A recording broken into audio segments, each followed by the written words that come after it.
That's a problem. It's your criminal history. 96. That's one of the most I've done this for a long time. Thousands of cases. Well, you are one of the most prolific criminals that have set foot in this room.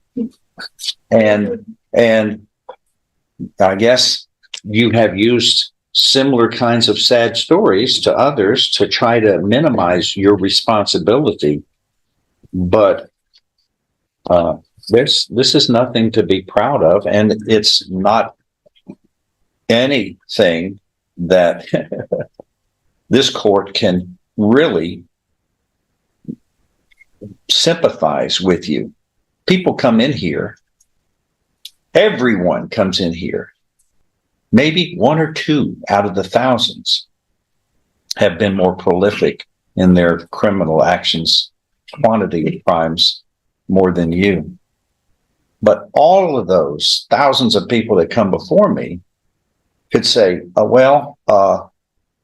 Miss Tiffany Marshall, she had 97 convictions, and you let her kind of sashay out of here. And I'd like the Tiffany Marshall rule, please, because aren't you supposed to be fair, Judge? Yeah, I am. I should be fair. And everybody is to be judged based upon their criminal history and character. And this is very poor character. And your criminal history is most prolific. This court is not going to change the rule of law, which states people are responsible for their bad acts, their criminal acts. They must be held responsible. Anything else? Well, I don't know that all of the theft by check citations were convictions. I know that she said she handled most of her things by paying her checks off. But the other thing is, I would ask the court that if the court is not willing to allow her to be on probation, and even though she got a year, the last time she had a state jail felony, we would ask that you consider something on the low end, 6 months, or even a 1244, even in light of her other problems that we would have to, as the taxpayers, have to deal with because she's so ill. So I would ask the court, if you're going to send her to jail, that you consider something on the low end. Anything else? If not, on that argument, truly, then people who are seriously ill have carte blanche to do pretty much anything they want, and everyone has some form of situation health-wise that they're dealing with. Even the most healthy people are not perfect. I so find you guilty. I'm following this agreement. You are hereby sentenced to confinement in the state jail for a term of 15 months. You will be given credit for all time that you have served in accordance with this. Your lifestyle, see, Ms. Marshall, you have a lifestyle that you feel shocked that committing crimes should hold you accountable. You have 96 infractions of law, 96, and you are committing these crimes with special tools for getting away with attempting to commit your theft. You have specially made tools that are used in the commission of your crime. You can't, a judge cannot be lenient with you. You cost everybody. You are a one-person crime wave. It's thefts that cost everybody more money at merchandise stores because their theft, the loss is so high. We have to pay for your criminal acts. But after 96 times you have had to go deal with crimes in various courts, from felony courts to misdemeanor to Class C misdemeanor courts, you would have gotten the message, and you never have. You just are a career criminal.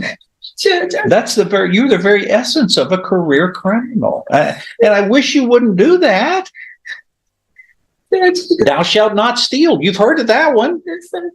And it's not only written in moral issues, but it's right there in the law. There's a full section or 2 or 3 in the penal code which deal with dishonest acts, and that's where you are. I'm sorry. I just wish you'd have changed your ways. But like I said, you've been doing this for 30 years. 30 years. Okay. Judge, can I get some time to get my stuff in order and go to my doctor to get my vaccine? No, ma'am, not under this situation. The jail is going to be able, those people in the jail take care of people who have medical issues. I trust them. They are good at their job. I'm going to give you a chance during the Christmas season to go out and steal more stuff. I don't think so. Well, you've always done that. You've done that for 30 years, 97 times now. Just tickets for traffic violations. So please, I got my grandkids living with me. Ma'am, my God, ma'am. You didn't think of all of that when you made a choice to steal? You didn't think of what you had to lose? Yes. And the people who rely on you or respect. Did you catch what just happened here? The judge didn't just reject her excuse. He basically called her a one-person crime industry. 97 convictions is the kind of number that completely changes how a court views someone. At that point, the judge isn't asking, can this person change? He's asking, how many chances are enough? And when she asks for a special rule just for her, that's the moment this courtroom goes from emotional plea to absolute disbelief. You or look up to you? I've got children. I've got grandchildren. They help me make the right choices, and it's not all that hard to think about them first. And you don't. You just thought about stealing for your needs. I'm sorry. I don't mean to. I hate being the Grinch here, but this is all about law or an order. And this is 97th time.